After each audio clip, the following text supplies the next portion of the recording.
భక్తులందరూ ఈ కార్యక్రమాన్ని కూడా వీక్షించి తరించి స్వామివారి కృపకు పాత్రలు కావాలని కోరుకుంటున్నాను. ఓం నమో వెంకటేశాయ.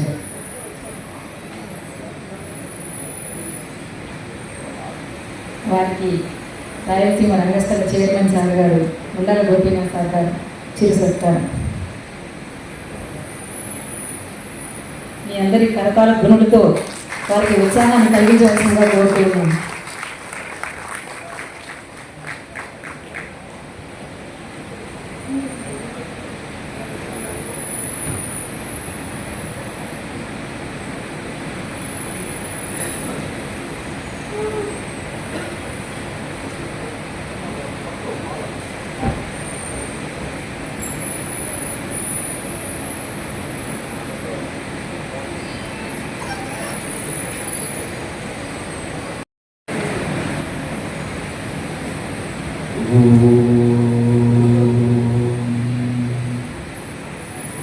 सर्वचैतन्यरूपां ताम् आद्यां विद्यां च धीमहि बुद्धिं या नः प्रचोदयात् सृष्टौ या सर्गरूपा जगदवनविभूपालिनी या च रौद्री संहारे चापि यस्याः जगदिदमखिलं क्रीडनं या पराख्या पश्यन्ती मध्यमाथो तदनु भगवती वैखरी वर्णरूपा सा स्मद्वाचं प्रसन्ना विधि हरिगिरिशाराधितालङ्करोतु शुक्लाम्बरधरं विष्णुं शशिवर्णं चतुर्भुजं प्रसन्नवदनं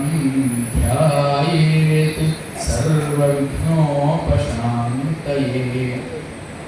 वन्दे गुरुपदद्वन्द्वम् अवाङ्मानसगोचरं रक्तशुक्लप्रभामिश्रम् अतत्यं त्रैपुरं महः नारायणं नमस्कृत्य नरं चैव नरोत्तमं देवीं सरस्वतीं व्यासं ततो जयमुदीरयेत्।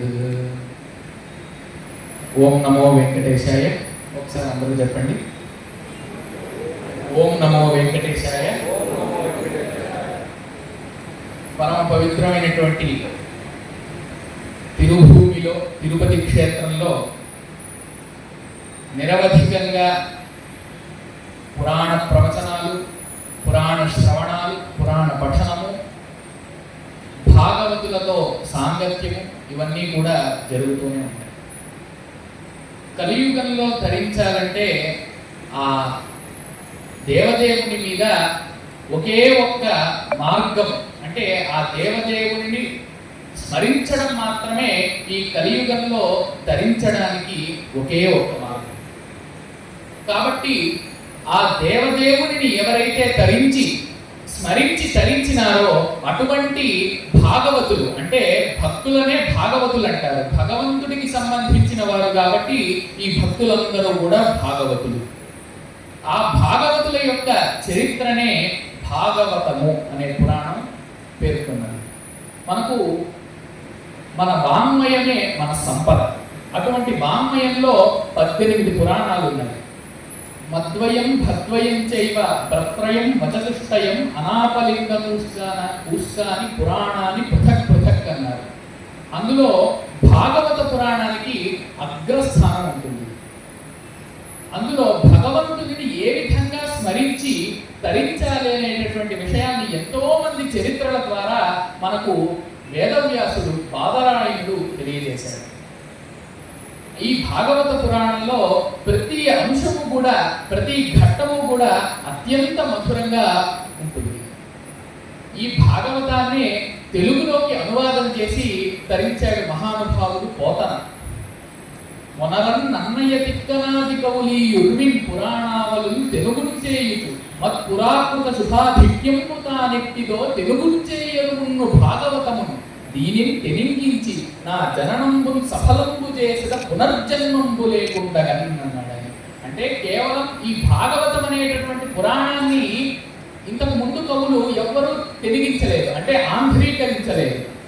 నన్నయ్య తిక్కన ఎరనేమో భారత పురాణాన్ని, భారతం అనేటటువంటి గ్రంథాన్ని ఆంధ్రీకరించారు.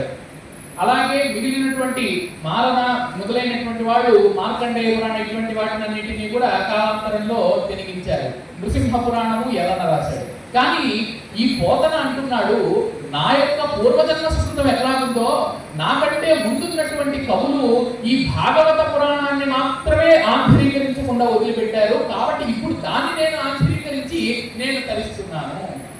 కాబట్టి మనం చేసేటటువంటి పనిని మన పూర్వజుల యొక్క ఆశీస్సులుగా భావించాలి.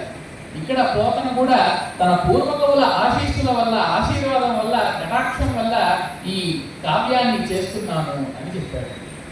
అందుకే భాగవతంలో మొట్టమొదటే శ్రీ కైవల్య పదంబు చేరుటకునై చింతించదన్, ఈ పద్యం చాలా ప్రసిద్ధం.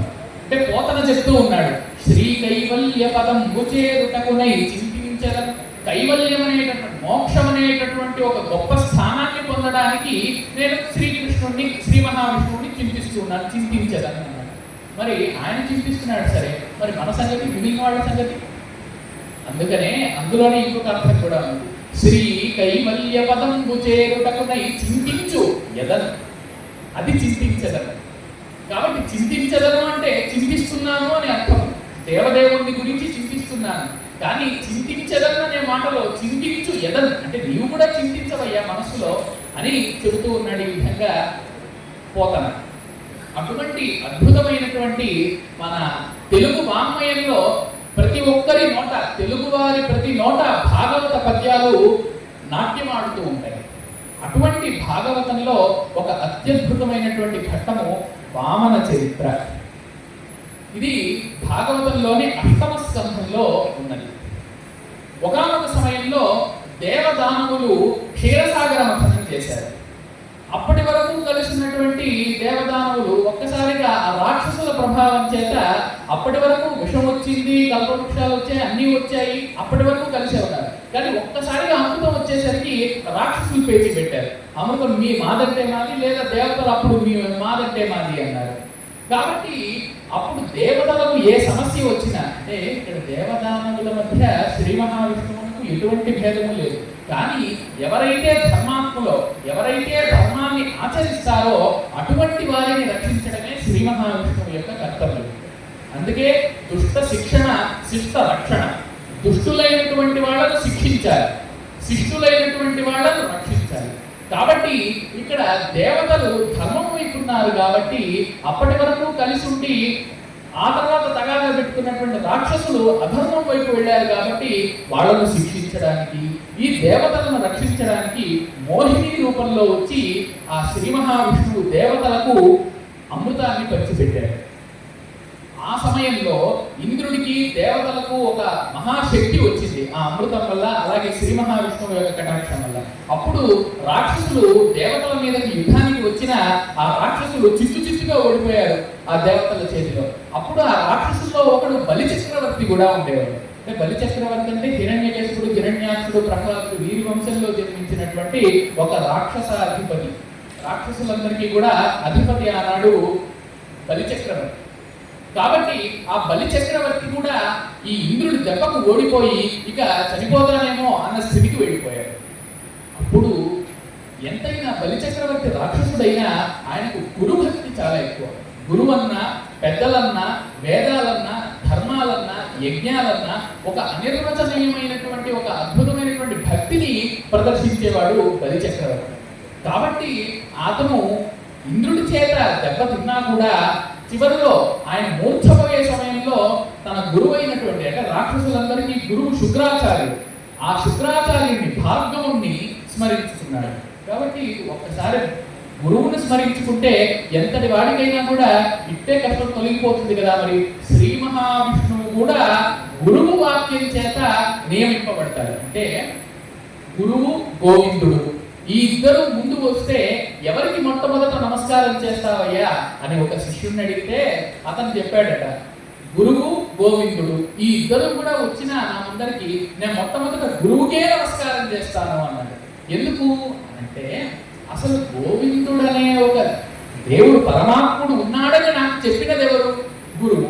కాబట్టి గోవిందుడి కంటే గురువే గొప్పవాడు అని ఆ శిష్యుడికి ఉన్నటువంటి గురు భక్తిని అతను చాటుకున్నాడు. ఆ విధంగా ఇక్కడ బలి చక్రవర్తి కూడా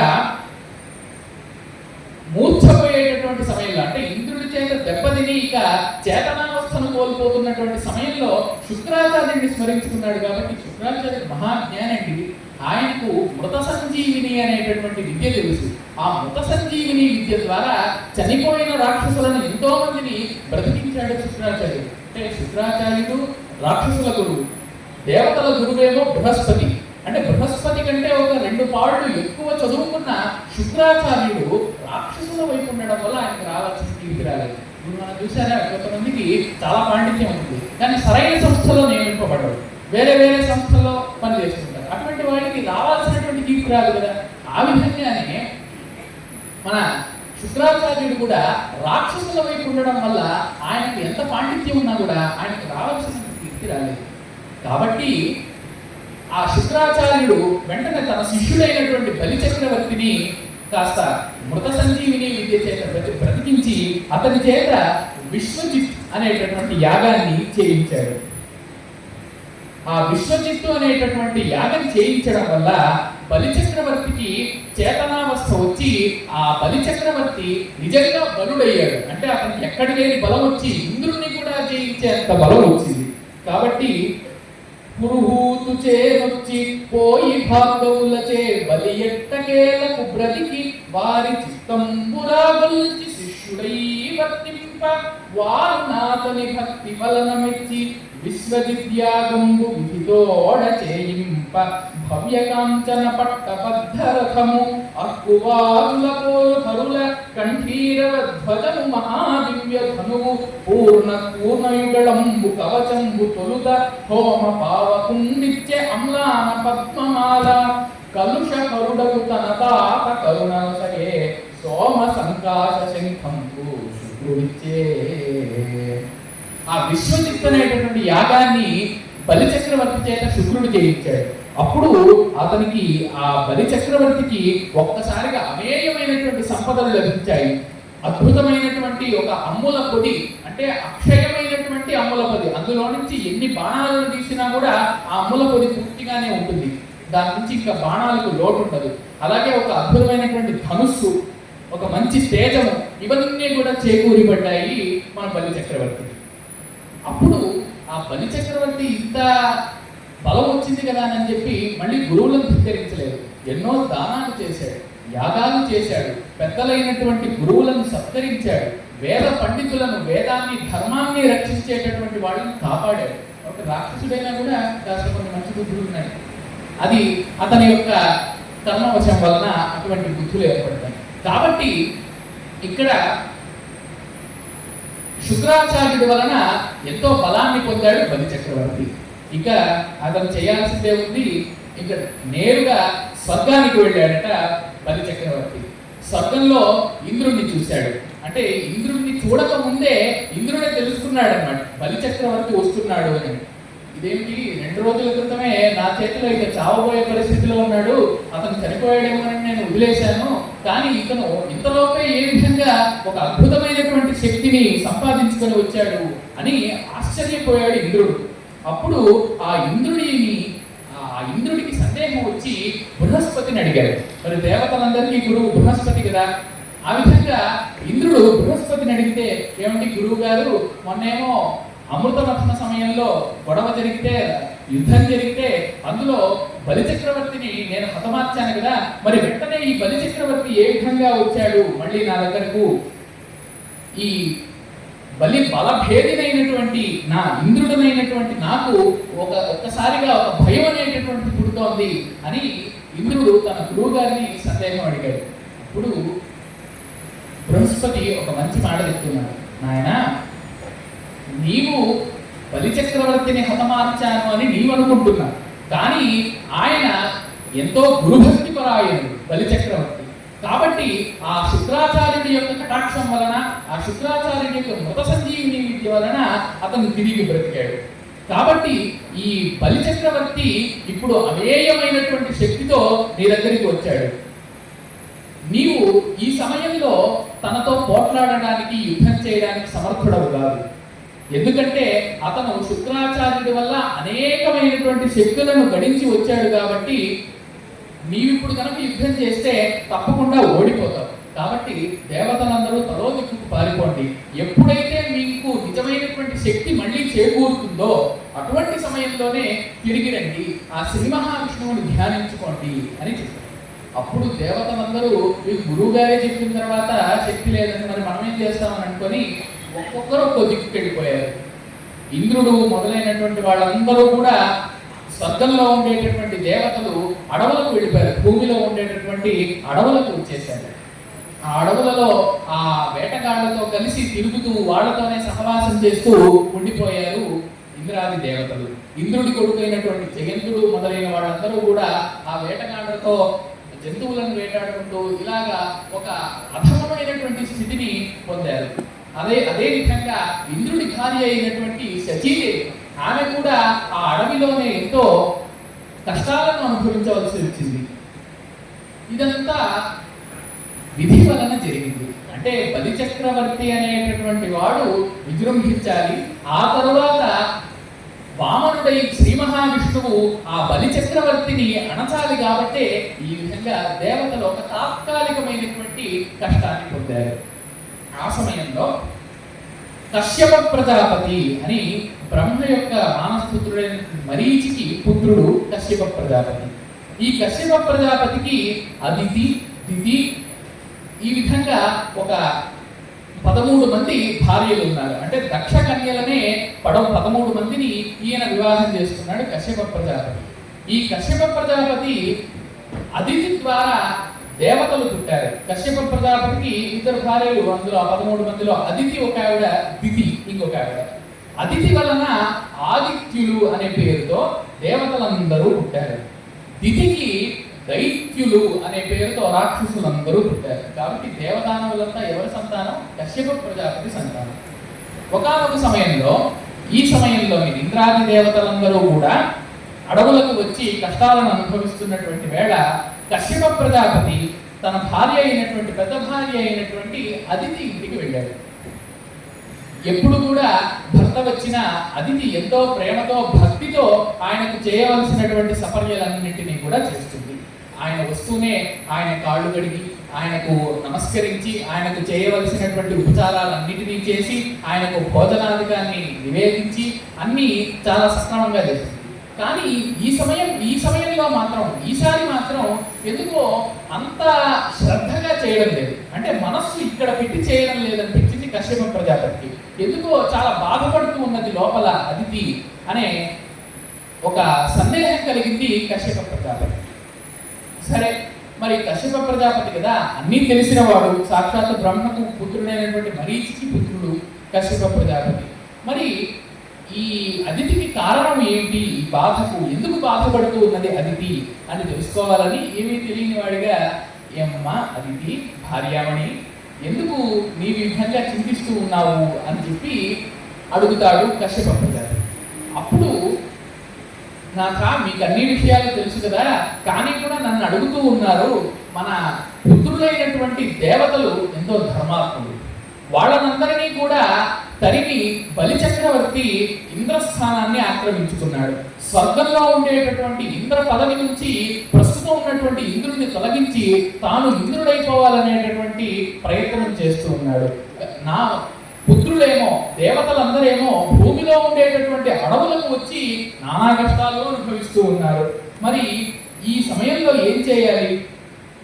కనీసము కొంత కూడా కష్టాన్ని అనుభవించినటువంటి ఆ శచీదేవి, ఇంద్రుడికి భార్య, ఇప్పుడు ఎంతో కష్టాలను అనుభవిస్తూ శబర స్త్రీలతో కూడి, అంటే అడవిలో ఉండేటువంటి స్త్రీలందరితో కూడి ఒక రాతి మీద శయనం చేయవలసి వస్తూ ఉన్నది.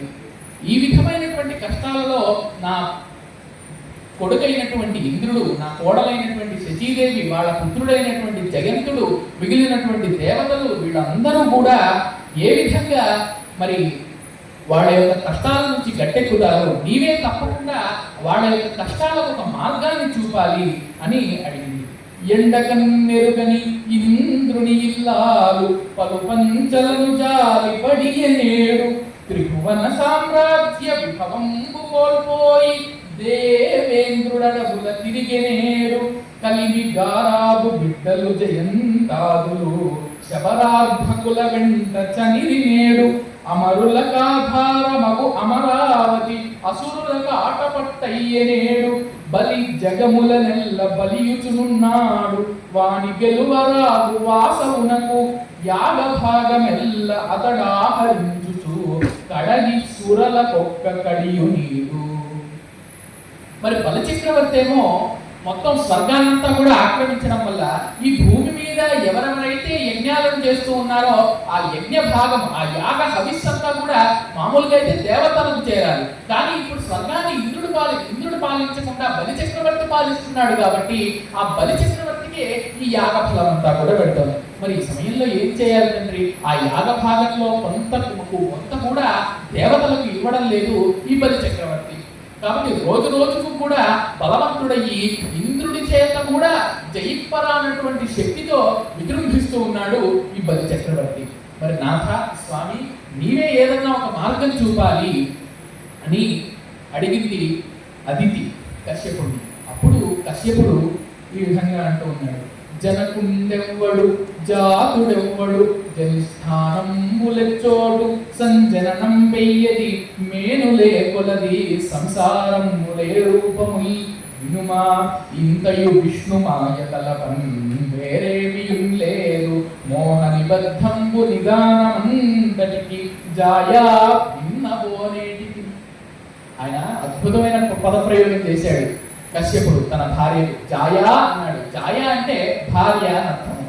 కానీ జాయా అనేటటువంటి పదానికి ఒక ప్రత్యేకమైన అర్థం ఏంటంటే ఇక జనింపబోయేటటువంటి శిశువుకు ఒక జన్మనిచ్చేటటువంటి ఒక తల్లి అనేటటువంటి ఒక అర్థము జాయా అనే శబ్దానికి ఉన్నది. కాబట్టి అంటే భవిష్యత్తులో శ్రీ మహావిష్ణువే ఈమెకు వామనుడి రూపంలో పుడతాడు అని కశ్యపుడు చెప్పకుండానే చెబుతూ ఉన్నాడు. అది విషయం. అందువలన అదితి, నీవెంత వెళ్ళిదానివి, ఈ లోకంలో జనకుడు ఎవరు అంటే తండ్రి ఎవరు, తల్లి ఎవరు, భార్య భర్తలు ఎవరు, వాళ్ళ పుత్రులు ఎవరు, ఇదంతా కూడా ఈ సంసారం అనేటటువంటి ఒక భ్రమ విష్ణువు యొక్క మాయ చేత కల్పింపబడుతోంది. అంటే మానవ శరీరాన్ని, ఒక శరీరాన్ని ధరిస్తే ఈ మాయ మనల్ని ఆవరించి ఇతను నావాడు, ఇతను పరాయివాడు అని ఒక భ్రాంతిని మనకు కల్పింపజేస్తుంది. కాబట్టి నీవు ఇటువంటి భ్రాంతిని పెట్టుకోకు అని కాస్త కశ్యపుడు అతిథిని ఓదార్చడానికే ప్రయత్నించాడు. అయినా అతిథి వినదు కదా. అయినా స్వామి, ఈ మనుష్య శరీరం ధరించిన తర్వాత మమకారం అంటూ ఏర్పడుతుంది. కాబట్టి ఈ ఇంద్రాది దేవతలందరూ నాకు పుత్రులు, నీకు నాకు ఇద్దరికీ కూడా పుత్రులు కాబట్టి వాళ్ళు ధర్మపరులు కాబట్టి లోకంలో ధర్మాన్ని రక్షించడం కూడా నీ కర్తవ్యం కదా.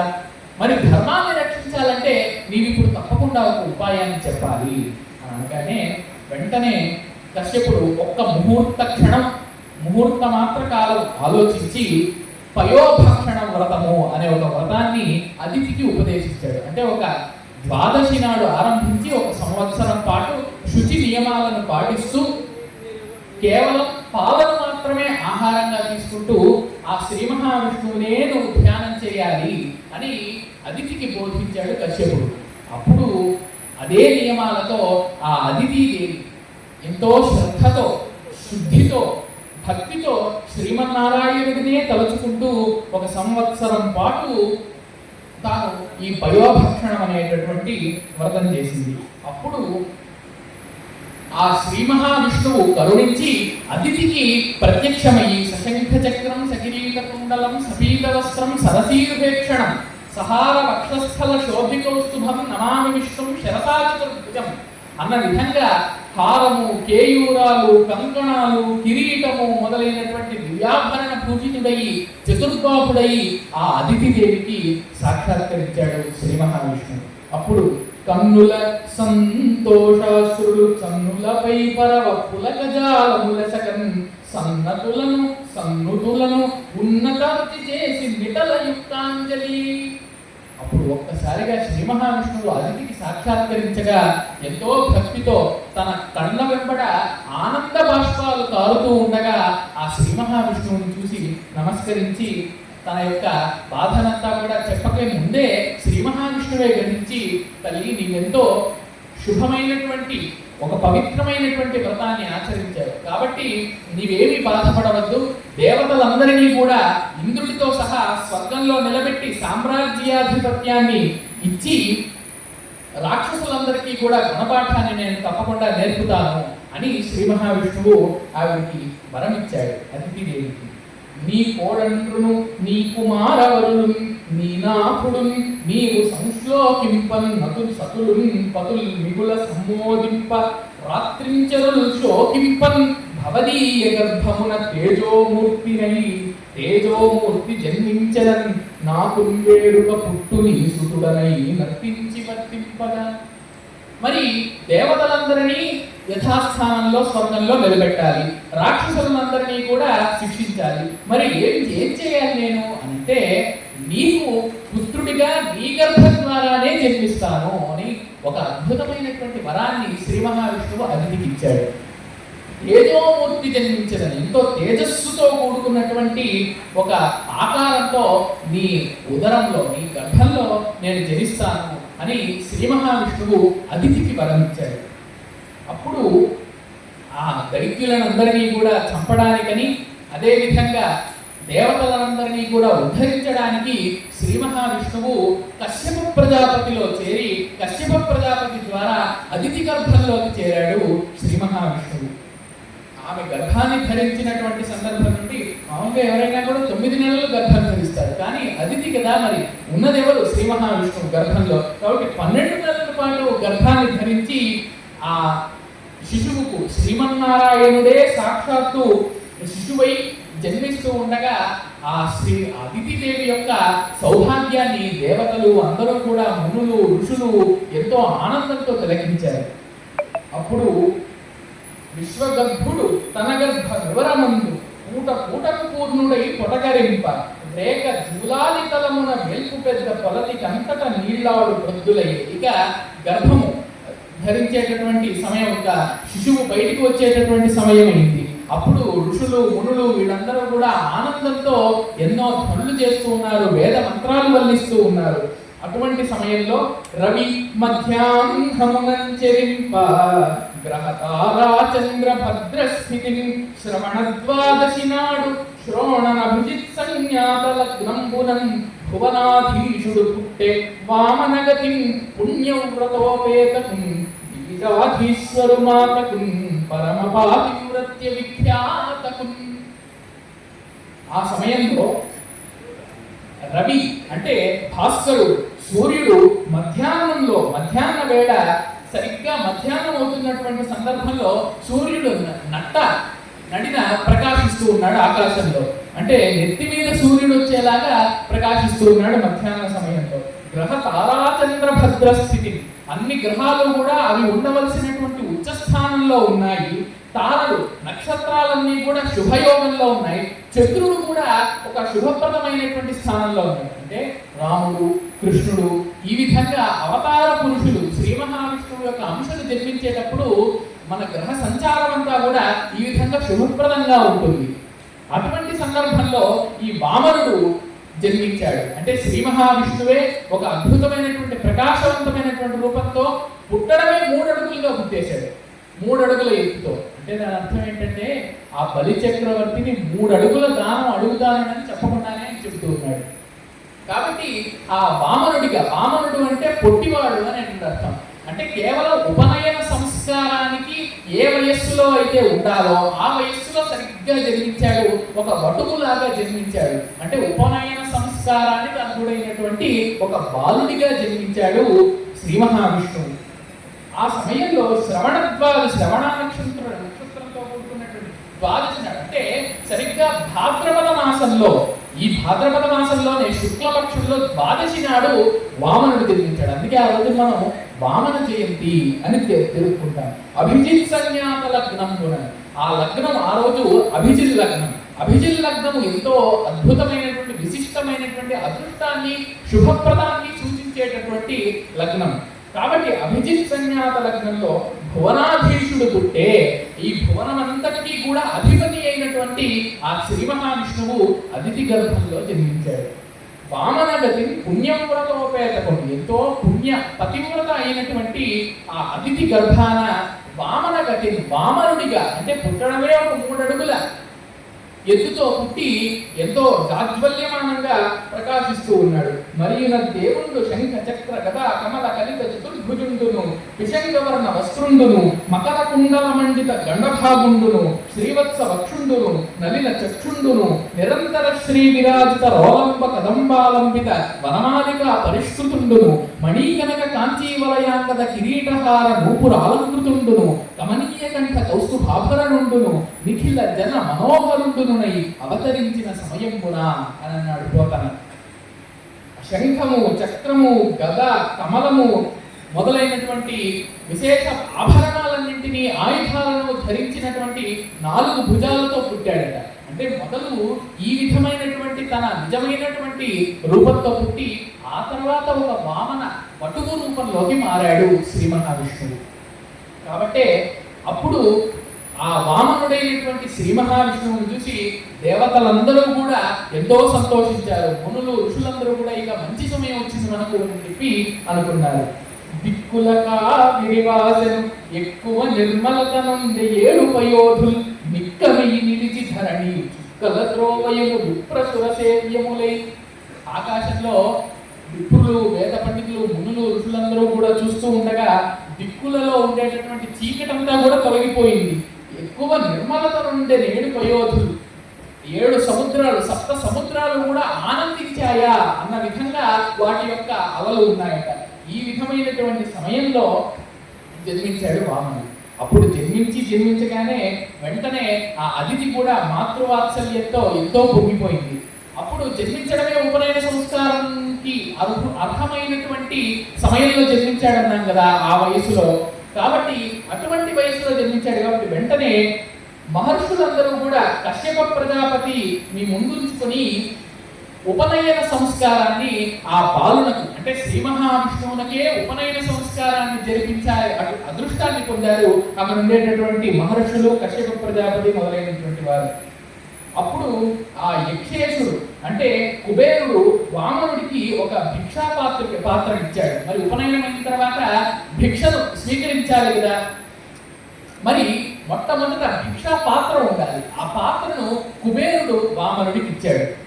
కుబేరుడు అంటే సాక్షాత్తు ధనపతి, ధనాధిపతి. అటువంటి ధనాధిపతియే ఆ వామనుడికి భిక్షా పాత్రను ఇచ్చాడు. మరి భిక్షను మొట్టమొదట స్వీకరించాలంటే మొదటి బోణి అద్భుతంగా ఉండాలి కదా. మరి ఆ మొదటి బోణి భిక్షను ఎవరు వేస్తారు అని అంటే సాక్షాత్తు పార్వతీదేవి. ఆ పార్వతీదేవి అన్నపూర్ణ భిక్షునకు భవాని పూర్ణ భిక్ష నరేంద్ర అన్నారు. అంటే ఆ భవాని ఈ ముల్లోకములకు జనని అయినటువంటి పార్వతీదేవి అన్నపూర్ణయే సాక్షాత్తు ఆ శ్రీ మహావిష్ణువులకు వామన రూపంలో ఉన్నటువంటి శ్రీ విష్ణువునికి ఆ భిక్షను మొట్టమొదట ఇచ్చింది. ఆ తరువాత శుద్ధ బ్రహ్మర్షి సమారాధుండై విహిత మంత్రరాజి చదువుచున్ ప్రోద్ధంబగు అనలంబున వృద్ధాచారమున వటుడు వేల్చెంకడకన్. మరి భిక్షను స్వీకరించిన తర్వాత అదే సమయంలోనే ఉపనయనంలో అగ్ని కార్యము, అగ్నిహోత్రము ఇటువంటి కార్యాలన్నింటినీ కూడా పెద్దలందరూ, మహర్షులందరూ కూడా శ్రీ మహావిష్ణువు చేత ఆ వామనుడి రూపంగా ఉన్నాడు కాబట్టి అతనికి ఉపనయన సంస్కార సమయంలో ఈ క్రియలన్నింటినీ కూడా చేయించారు.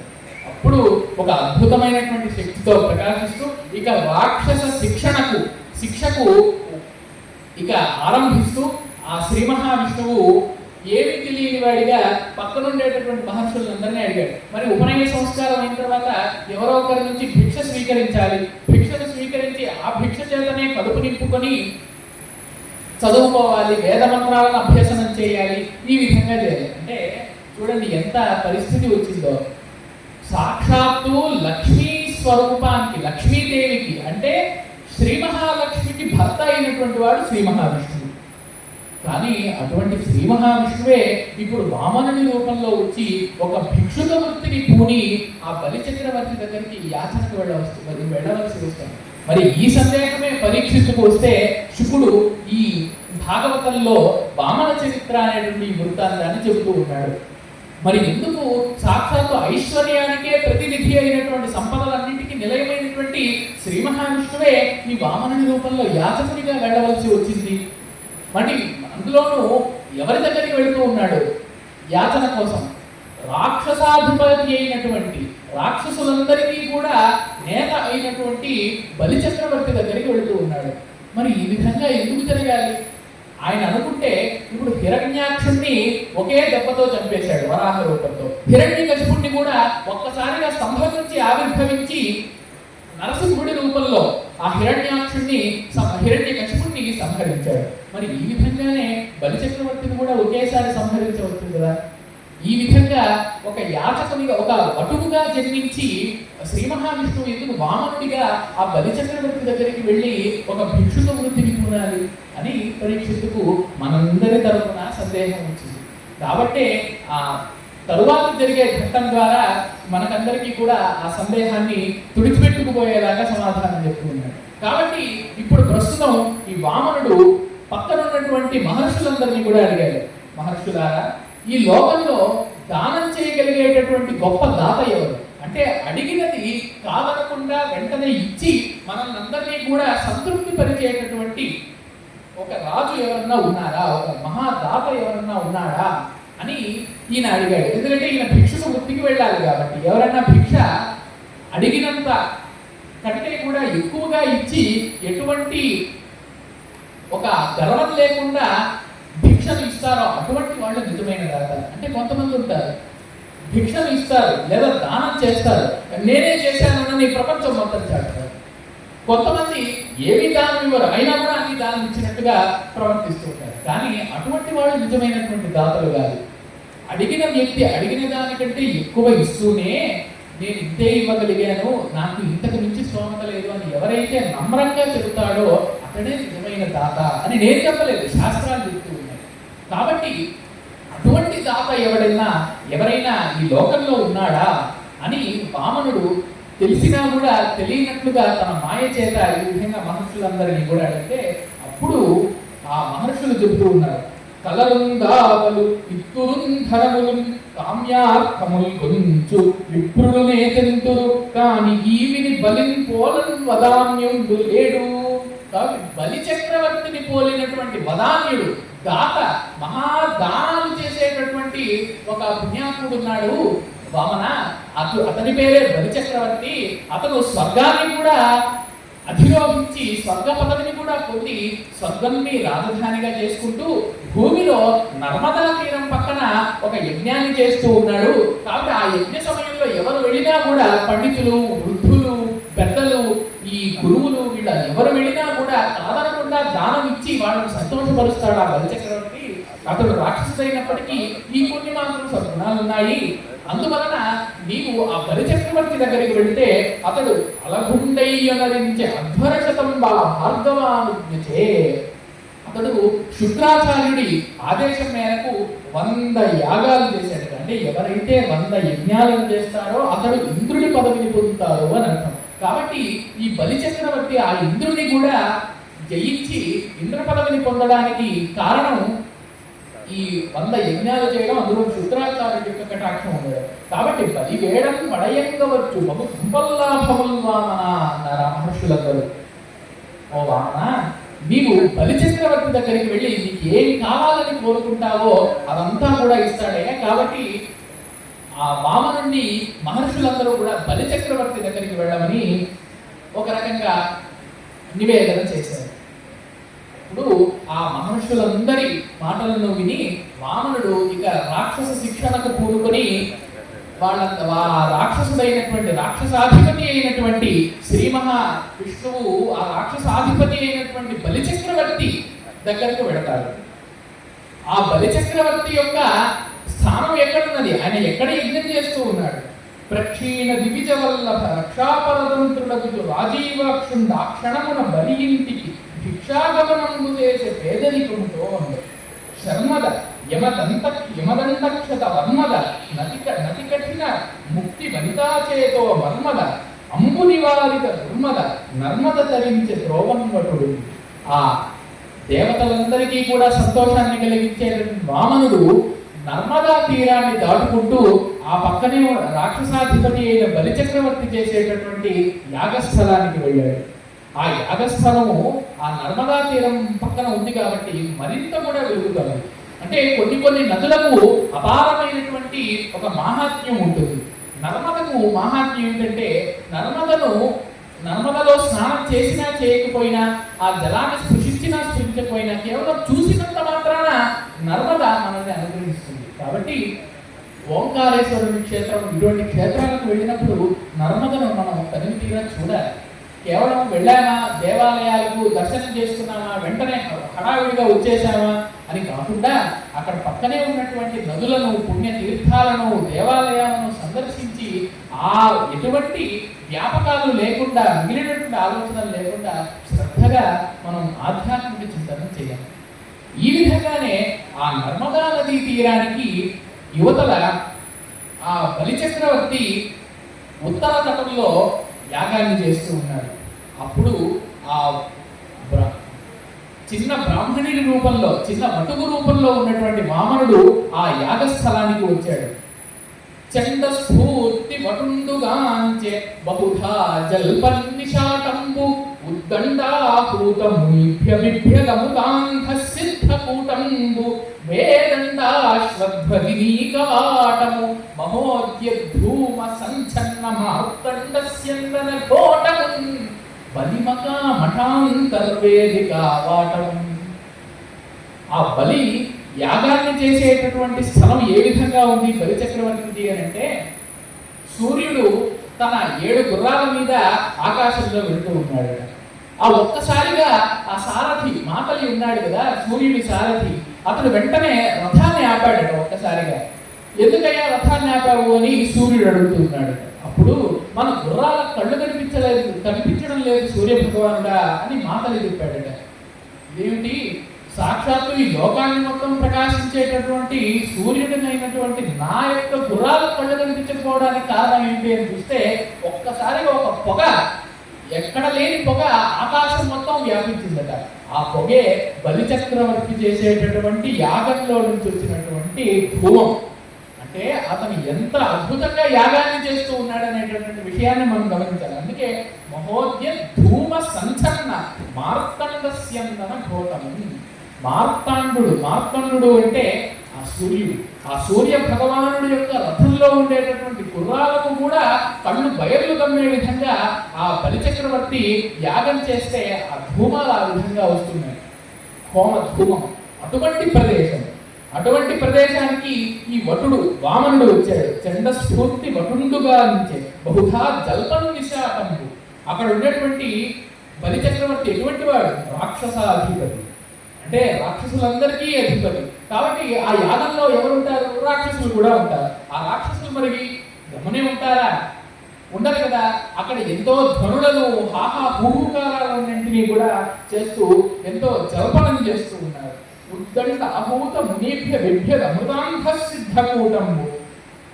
యమాయ స్వాహ అని బలి చక్రవర్తి అంటే యముడు వచ్చి కూర్చుంటాడు యజ్ఞంలో. ఇంద్రాయ స్వాహ అని అంటే ఎక్కడున్నా సరే ఇంద్రుడు వచ్చి కూర్చుంటాడు. ఆ విధంగా ఎంతో భయభక్తులతో బలి చక్రవర్తికి కూడా భయపడి ఆ యజ్ఞం దగ్గరికి వచ్చి కూర్చుంటూ ఉన్నారట దేవతలు, మునులు, వీళ్ళందరూ కూడా. వేదండాశ్వద్భజినీకవాటం, ఎంతో గొప్ప సైన్యం కూడా ఆయన దగ్గర ఉన్నది. ఇటువంటి బలి మఠాంతర్వేదిక వాటం, బలి చక్రవర్తి యొక్క మఠము, అని మఠము అంటే యజ్ఞము అని అర్థం. ఆ యజ్ఞము యొక్క యజ్ఞ వాటిక అంతా కూడా ఈ విధంగా చాలా అద్భుతంగా ఉన్నది. ఆ సమయంలో అక్కడ కూర్చున్నటువంటి మహర్షులు, దేవతలు, ఆహ్వానింపబడినటువంటి వాళ్ళందరూ కూడా ఈ వటుణ్ణి ఎంతో అద్భుతమైనటువంటి తేజస్సుతో, సూర్యుడి తేజస్సుతో, బంగారు వర్ణంతో ప్రకాశిస్తూ, ఆయన వర్ణం ఎటువంటిది అని అంటే తెల్లని రంగులో కాస్త కుంకుమ కలిపితే ఏ విధంగా ఉంటుందో అటువంటి వర్ణం అన్నారు వామనుడిది. అటువంటి వర్ణంతో, గొప్ప తేజస్సుతో, ప్రకాశంతో ఎంతో వెలిగిపోతూ ఉన్నాడు వామనుడు. ఒక్కసారిగా సభా మధ్యంలోకి, యజ్ఞ మధ్యంలోకి ప్రవేశిస్తూ ఉన్నాడు.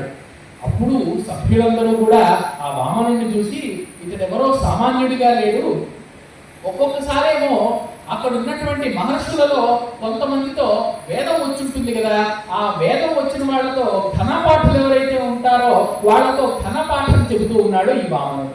కొంతమంది ఎవరైతే జటాపాఠులు ఉంటారో వాళ్ళతో వేదంలోని జటలు అనే అనేటటువంటి మంత్ర భాగాన్ని చెబుతూ ఉన్నాడు. కొంతమందితో ఏమో పురాణ కాలక్షేపం చేస్తూ ఉన్నాడు. కొంతమందితో తనకు తెలిసినటువంటి అద్భుతమైనటువంటి ఆధ్యాత్మిక చరిత్రలను వృత్తాంతాలను వర్ణిస్తూ ఉన్నాడు.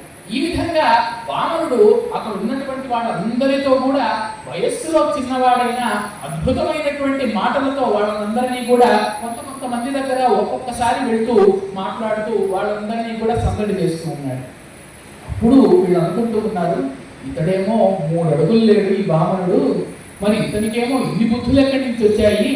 శంభుండో హరియో పయోజభవుడో చండాంశుడో వన్హియో గంభాకారత వచ్చగాక ధరణి ధాత్రీ సుండెవ్వడు ఈ శుంభద్యోతనుడు ఈ మనోజ్ఞతనుడు అంచున్ విస్మయ భ్రాంతులై సంభాషించిరి బ్రహ్మచారిగని తత్సభ్యుల్ రహస్యముగన్.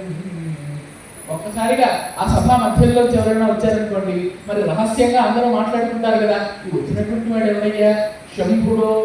శంభుండో హరియో పయోజభవుడో, ఇతడు శివుడా, విష్ణువ, బ్రహ్మ, లేదా ముగ్గురు కలిసినటువంటి అంశన, చండాంశుడో అంటే సూర్యుడా, లేదా వన్హియో అంటే అగ్ని, అంటే అంతటి ప్రకాశంతో ఈయన తేజరిల్లుతూ ఉన్నాడు వామనుడు. కాబట్టి వీళ్ళందరికీ ఈ శంక, ఈ సందేహం వస్తూ ఉన్నది. ఇతడు బ్రహ్మో తెలియడం లేదు, విష్ణువో తెలియడం లేదు, శివుడో తెలియడం లేదు, సూర్యుడా, అగ్ని, ఇంద్రుడా ఏమీ తెలియడం లేదు. అంతటి ప్రకాశంతో ఒక మారువేషంలో వచ్చినటువంటి ఒక దేవాది దేవుడిగా ఈ వామనుడు కనిపిస్తూ ఉన్నాడు కదా అని ఆ సభ్యులందరూ కూడా రహస్యంగా మాట్లాడుకుంటూ ఉన్నారు. శుంభ ద్యోతనుడు అన్నారు. ద్యోతనము అంటే ప్రకాశం, శుంభత్ అంటే బాగా ప్రకాశించేటటువంటి ప్రకాశంతో కూడుకున్నటువంటి ఈ మనోజ్ఞతనుడు. మరి బాలుడు కదా, ఆ బాలుడి యొక్క రూపం కూడా ఎంతో మనోజ్ఞంగా ఉన్నది. అంటే కొంతమంది పిల్లలు చూడండి, చూస్తూనే ఎంతో ముచ్చటగా ఉండి ఇంకా ఇంకా చూడాలనిపిస్తారు. అటువంటి ఒక సౌందర్యంతో ఈ బాలుడైనటువంటి బ్రహ్మచారి ఈ వామనుడు ఆ సభ మధ్యకు వచ్చాడు. అప్పుడు ఆ చూసినటువంటి వాళ్ళందరూ కూడా, ఆ సభ్యులందరూ కూడా విస్మయభ్రాంతులై ఒక గొప్ప ఆశ్చర్యాన్ని పొందారు, సంభ్రమాశ్చర్యాలకు లోనయ్యారు. అప్పుడు సంభాషించి బ్రహ్మచారి గణిత సభ్యులు రహస్యముగని వాళ్ళలో వాళ్ళే రహస్యంగా మాట్లాడుకుంటూ, ఇక ఏం జరగబోతుందో ఏమో, ఈ వామనుడు ఎవరో తెలియడం లేదు, ఎటువంటి ఆకారంలో ఉన్నాడో తెలియడం లేదు, ఇటువంటి ఆకారంలో వచ్చి మనందరినీ కూడా ఇక్కడ విస్మయానికి గురి చేస్తూ ఉన్నాడు అని వాళ్ళందరూ మాట్లాడుకుంటున్నారు. ఈ లోపల బలిచక్రవర్తిని చూశాడు వామనుడు. ఆ బలిచక్రవర్తి అక్కడ యాగం చేస్తూ ఉంటే అక్కడికి వెళ్ళాడు. అంటే యాగం చేస్తున్నప్పుడు ఎవరైనా వేదమూర్తులు అంటే వేదంలో బాగా పండితులైనటువంటి వాళ్ళు లేదా పెద్దలైనటువంటి గురువులు వీళ్ళు వస్తే ఆ యజ్ఞం చేయడం ఒక్కసారి క్షణం ఆపి వాళ్ళకు నమస్కరించి వాళ్ళను సత్కరించి మళ్ళీ ఆ యజమాని ఆ యజ్ఞాన్ని కొనసాగించాలి. ఇది శాస్త్రం చెప్పినటువంటి నియమం. కాబట్టి బలిచక్రవర్తి కూడా ఈ వామనుడిని చూశాడు. వెంటనే లేచి వస్తూ ఉన్నాడు. అప్పుడు వామనుడు ఈ విధంగా దీవిస్తూ ఉన్నాడు. స్వస్తి జగత్రయీ భువన శాసన కర్తకు హాసమాత్ర విధ్వస్త నిలింప భర్తకు ఉదార పద వ్యవహర్తకు మునీంద్రస్తుత మంగళధ్వర విధాన నిహర్తకు నిర్జరీ గళన్యస్త సువర్ణ మా సూత్ర పరిహర్తకు దానవలోక భర్తకు స్వస్తి అని చెప్తున్నాడు బలిచక్రవర్తి. స్వస్తి అంటే మంగళం, అంటే నీకు మంగళమకు గాక, నీకు శుభములన్నీ కలుగు గాక అని ఒక అర్థం. కానీ వామనుడు అంటే ఎవరు? శ్రీ మహావిష్ణువు కదా. అంటే ఈ స్వస్తి అనే మాటకు అర్థం ఏమిటి? మంగళం. అంటే నీకు ఇంకా మంగళం అయ్యా బలిచక్రవర్తి, ఇక నీకు నీ స్థానం అంతా అయిపోయింది, నీ ప్రభావం ఇంకుండదు, నీకు మంగళం పాడేస్తారు అందరని చెప్పకుండానే చెబుతున్నాడు వామనుడు. అంత ఒక కపటమైనటువంటి ఒక గంభీరమైనటువంటి మాట ఇది. స్వస్తి జగత్రయీ భువన శాసనకర్తకు అన్నారు. ఈ 3 లోకాలు, స్వర్గము, పాతాళము, భూలోకము, ఈ 3 లోకాలన్నింటినీ కూడా శాసించేటటువంటి వాడికి అంటే బలిచక్రవర్తికి, హాసమాత్ర విధ్వస్త నిలింప భర్తకు, కేవలం నవ్వు చేత మాత్రమే ఇంద్రుడి పదవిని పోగొట్టి ఇంద్రుడి స్థానంలో ఉన్నాడు. అంటే మరి ఇంద్రుడితో యుద్ధం చేయలేదు కదా బలిచక్రవర్తి. బలిచక్రవర్తి వచ్చాడని తెలుసుకోగానే ఇంద్రుడే తన గురువు చెప్పాడని భూలోకానికి వచ్చేసి అడవుల్లో తిరుగుతూ ఉన్నాడు. కాబట్టి అతను కేవలం చిరునవ్వు చేత, బలి చక్రవర్తి చిరునవ్వు చేత మాత్రమే ఇంద్రుడిని జయించాడు. అటువంటి బలి చక్రవర్తి ఉదార పద వ్యవహర్తకుడు. ఎప్పుడు కూడా అడిగిన వాళ్ళు అడిగినది లేదనకుండా ఏమడిగినా కూడా ఇస్తూ తన దాతృత్వాన్ని చాటుకునేటటువంటి ఆ బలి చక్రవర్తికి స్వస్తి అని చెప్పాడు. మునీంద్రస్తుత మంగళాధ్వర విధాన నిహర్తకు. మునీంద్రులందరూ కూడా స్తుతించేటటువంటి మంగళమైనటువంటి యజ్ఞంలో ఆ యజ్ఞాలన్నింటినీ కూడా విధి తప్పకుండా ఆచరిస్తూ తన యొక్క భక్తి ప్రపత్తులను చాటుకునేటటువంటి బలి చక్రవర్తికి శుభం కలుగుగాక అని చెప్పాడు. ఇక చివరిలో ఒక చమత్కారం చెప్పాడు. నిర్జరీగణన్యస్త సువర్ణ సూత్ర పరిహర్తకు అన్నాడు. అంటే దేవతా స్త్రీల మెడలో ఉండేటటువంటి సూత్రాలన్నింటినీ కూడా తొలగించే శక్తి గలవాడు అని. అంటే వాళ్ళ సూత్రాలన్నింటినీ కూడా ఇతను దొంగిలిస్తాడని కాదండి అర్థం. అక్కడ అర్థం ఏంటంటే దేవతా స్త్రీలు ఎప్పుడు తమ మెడలో ఉండేటటువంటి సూత్రాలను పక్కన పెడతారు అంటే భర్త లేనప్పుడు, భర్త సమీపంలో లేనప్పుడు. అంటే ఆ దేవతలందరినీ దేవుళ్ళందరినీ కూడా ఇతను భయపెట్టి దూరానికి పంపించేస్తాడు. కాబట్టి వాళ్లకు ఆ దేవతా స్త్రీలకి ఈ పరిస్థితి కలుగుతుంది. కాబట్టి దేవతలందరినీ కూడా భయపెట్టేటటువంటి వాడు ఈ రాక్షసాధిపతి అయినటువంటి బలి చక్రవర్తి అని దానవలోక భర్తకు. దానవులందరికీ రాక్షసులందరికీ వాళ్ళ లోకానికే భర్త అయినటువంటి ఆ లోకాన్ని అంతటినీ భరించేటటువంటి పోషించేటటువంటి నీకు ఓ బలి చక్రవర్తి స్వస్తి కలుగుగాక అని దీవించాడు వామనుడు. అప్పుడు ఆ దీవించడంతోనే ఆ వెంటనే బలి చక్రవర్తి వచ్చి తనకు చేయవలసినటువంటి ఉపచారాలన్నీ కూడా ఆచారాలన్నీ కూడా చేసి ఆ వామనుడిని సరైన విధంగా సత్కరించి, అంటే ఆ వామనుడు బాలుడా వృద్ధుడా ఈ విషయాలన్నీ కూడా అక్కడ చూడకూడదు. అతను వేదం తెలిసినటువంటి పండితుడైతే అతన్ని సత్కరించాలి. అదే విషయాన్ని శాస్త్రం చెప్పింది. వేదం ఎవరైతే నేర్చుకుంటారో వృద్ధత్వం జరసావిన అన్నారు రఘువంశులు. అంటే వృద్ధత్వం పెద్దదనం, వృద్ధత్వం ఎప్పుడు వస్తుంది అని అంటే జరసావిన, దానికి వయస్సు ఏం సంబంధం లేదు. ఎవరైతే జ్ఞానంలో పెద్దవాడో అతడే నిజంగా పెద్దవాడు. ఇక వయస్సు చేత వచ్చినటువంటి పెద్దరికమే, కానీ జ్ఞానం చేత కూడా ఒక చిన్నవాడు కూడా పెద్దవాడిగా మారుతాడు. అటువంటి చిన్నవాడైనా కూడా ఈ ముల్లోకాలన్నింటినీ కూడా శాసించేటటువంటి శ్రీ మహావిష్ణువు అక్కడికి వచ్చాడు. కాబట్టి బలి చక్రవర్తి విషయం తెలియకున్నా కూడా ఆ వచ్చినటువంటి అభ్యాగతుడిని సత్కరించాలనేటువంటి బుద్ధితో ఆ బలి చక్రవర్తి వామనుని సత్కరించాడు. అప్పుడు ఈ విధంగా అడుగుతూ ఉన్నాడు. వడుగా ఎవ్వడవు సంవాస స్థలం వెయ్యది ఈ ఎడకున్ని వరుదెంచుటం సఫలమయ్యన్ వంశమున్ జన్మమున్ కరుధన్యాత్ముడనైతి నీ మఖము యోగ్యం వయ్యే నా కోరికలు కడతేరని సుహృతం బులయ్య శిఖులం కళ్యాణమిక్కాలం. ఓ వామన, వడుగా అంటే ఉపనయనంగా ఉంచబడినటువంటి ఓ బ్రహ్మచారి ఎవరి వాడవు అంటే నీకు సంబంధించినటువంటి వాళ్ళు ఎవరు? ఎవ్వడవు, అసలు నువ్వెవడివి? సంవాస స్థలం లేదు, నీ ఊరేది? ఇక్కడికి ఎందుకు వచ్చావు? కానీ నీలాంటి వేదమూర్తి ఇక్కడికి వచ్చిన మా యజ్ఞము ఎంతో ధన్యత గాంచింది. మా జన్మము, మా వంశం అన్నిటినీ అంతా కూడా ఎంతో పవిత్రతను పొందింది. కాబట్టి అటువంటి నీవు ఇక్కడికి రావడం అనేటటువంటిది మాకు ఎంతో సంతోషకరమైనటువంటి విషయం.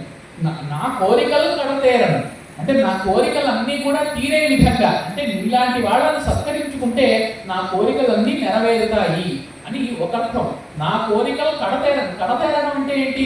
ఇక ముగిసిపోతాయి అని అర్థం కదా. కాబట్టి ఈ వామనుడు వచ్చాడు కాబట్టి ఈ బలి చక్రవర్తికి ఈ కోరికలన్నీ ఉండవు, ఇతని కోరికలన్నీ కూడా నాశనం అయిపోతాయి. ఇతన్ని అనుగ్రహించడానికి ఇక ఈ వామనుడు వచ్చాడు అని అతను కూడా తెలియకుండానే చెప్పాడు. కాబట్టి నా కోరికలు కడతేరని శుభతంబులయ్యే శుభులకు కళ్యాణానికి కాలం. అటువంటి నీవు ఇక్కడికి రావడం వల్ల నాకు ఎంతో ఒక పవిత్రత చేకూరింది, పుణ్యం వచ్చింది అని అతన్ని ప్రశంసిస్తూ ఉన్నాడు బలి చక్రవర్తి. అదేవిధంగా ఈ మాట కూడా చెప్పుకున్నాడు. వరచేలంబులో మాడలో ఫలములో వన్యంబులో గోవులో హరులో రత్నములో రథంబులో విమృష్ట అన్నంబులో కన్యలో కరులో కాంచనము నికేతనములో గ్రామంబులో భూములో ధరణీ ఖండము కాక ఏమడిగదో అత్రీ సురేంద్రోత్తమ. నీకేం కావాలయ్యా బ్రహ్మచారి? ఏనుగులు కావాలా, గుర్రాలు కావాలా, లేదా ఈ భూమి మొత్తం కావాలా, లేదా ఇది కాస్త పెద్ద అయితే వివాహం అవుతుంది కాబట్టి నీకు ఎవరైనా కన్యలు కావాలా, కాంచనం బంగారం కావాలా, ఏదైనా ఇల్లు కావాలా, నీకు ఏం కావాలో చెప్పు, అవి ఇట్టే దానం చేస్తాను అని బలిచక్రవర్తి కాస్త గర్వంతో అన్నాడు. అంటే ఇచ్చేటప్పుడు గర్వం లేకుండా ఇవ్వాలి అనేటటువంటి శాస్త్రం. కానీ ఆ బలిచక్రవర్తి ఆ ఒక్క చోట మాత్రం గర్వం ప్రదర్శించాడు. అప్పుడు వామనుడు ఈ విధంగా అంటున్నాడు, నాకు ఇది చోటు అది చోటు అని చెప్పలేనయ్యా, నేను తిరుగుతూనే ఉంటాను, నేను అన్ని చోట్ల ఉంటాను అని చెబుతూ ఉన్నాడు వామనుడు. అంటే మరి వామనుడు అంటే ఇక్కడ బ్రహ్మచారి కదా, మరి బ్రహ్మచారి ఇంటిలోనూ భిక్షను స్వీకరిస్తూ ప్రతిసారి కూడా చోటును మారుతూ ఉండాలి, స్థలం మారుస్తూ ఉండాలి. కాబట్టి నేను ఒక చోట ఉండను, చాలా చోట్ల ఉంటాను అని చెప్తున్నాడు. కానీ ఇక్కడ ఇంకొక అర్థం కూడా ఉంది. ఇక్కడ వామనుడు అంటే ఎవరు? శ్రీ మహావిష్ణువు. శ్రీ మహావిష్ణువు ఒక చోట ఉంటాడా? అన్ని చోట్ల ఉంటాడు. విశ్వం మొత్తము వ్యాపించి ఉంటాడు. కాబట్టి వ్యాపకశీలత్వాది విష్ణువు. అసలు విష్ణువు అంటే అర్థం ఏమిటి? మొత్తం విశ్వం మొత్తాన్ని కూడా వ్యాపించి ఉంటాడు కాబట్టే ఆయనకు విష్ణువు అని పేరు. అటువంటి ఒక శ్లేషను ఇక్కడ చూపిస్తూ ఉన్నాడు. అంటే ఒక అర్థమేమో వామనుడి పక్షంలో, ఇంకొక అర్థమేమో శ్రీ మహావిష్ణువు పక్షంలో. ఎవ్వని వాడ నుంచి ఎవని పలుకుతూ నాయంత వాడనైనడు అనేంతు. అంటే నా వాళ్ళు ఎవరు అని అడిగావు, నాకు ఫలానా వాళ్ళు ఉన్నారు అని చెప్పడానికి వీల్లేదు కదా, నా ఎంతట నేను ఉంటాను. అంటే భగవంతుడికి ఎటువంటి అనుబంధాలు, గుణాలు ఇటువంటివి ఏవి ఉండడు. నిర్గుణమైనటువంటి పరబ్రహ్మ స్వరూపం కదా శ్రీ మహావిష్ణువు. కాబట్టి వామనుడు నాకు ఎటువంటి సంబంధికులు లేరు, నేను ఒక ఒంటరి వాడిని అని చెబుతూనే శ్రీ మహావిష్ణువు యొక్క పక్షంలో నేను అందరి వాడిని అని చెబుతూ, అలాగే అందరి వాడిని అయినప్పటికీ ఫలానా ఒక్క వ్యక్తికే సంబంధించిన వాడిని కాను అనేటటువంటి ఒక వేరే భావాన్ని కూడా ఇక్కడ చెబుతూ ఉన్నాడు. నీ నడబడి అని ఎట్లు ఒక్కాడింతూ ఊని ముప్పోకల పోవనేరుతూ, నాకు ఫలానా రకమైనటువంటి ప్రవర్తన ఉంటుంది, నేను ఈ సమయంలో ఈ విధంగానే ఉంటాను అని చెప్పడానికి లేదు. ముప్పోకల పోవనేరుతూ అంటే 3 రకాలైనటువంటి గుణాల్లో ఉంటాను. అంటే మామూలుగా 3 అనేటటువంటి శబ్దం నాకు 3 పనులు ఉన్నాయి, 30 పనులు ఉన్నాయి అంటాం కదా, ఆ విధంగా ఇక్కడ వామనుడు ప్రయోగించాడు. కానీ శ్రీ మహావిష్ణువులో ముప్పోకలు అంటే 3 రకాలుగా, సత్వగుణంలో, రజోగుణంలో, తమో గుణంలో 3 రకాల స్వరూపాలతో బ్రహ్మ, విష్ణు, మహేశ్వరుడు అనేటటువంటి 3 రూపాలతోనూ నేను ఉంటాను అని శ్రీ మహావిష్ణువు పక్షంలో చెబుతూ ఉన్నాడు.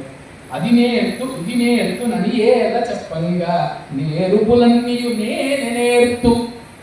కాబట్టి నాకు అది వచ్చు ఇది వచ్చు అని నేను చెప్పనయ్యా, అసలు వచ్చిన విద్యలన్నీ కూడా నాకే వచ్చు అని వామనుడు చెబుతూ ఉంటే వేదాలన్నింటినీ కూడా నేర్చుకున్నాను అని వామనుడి భావం.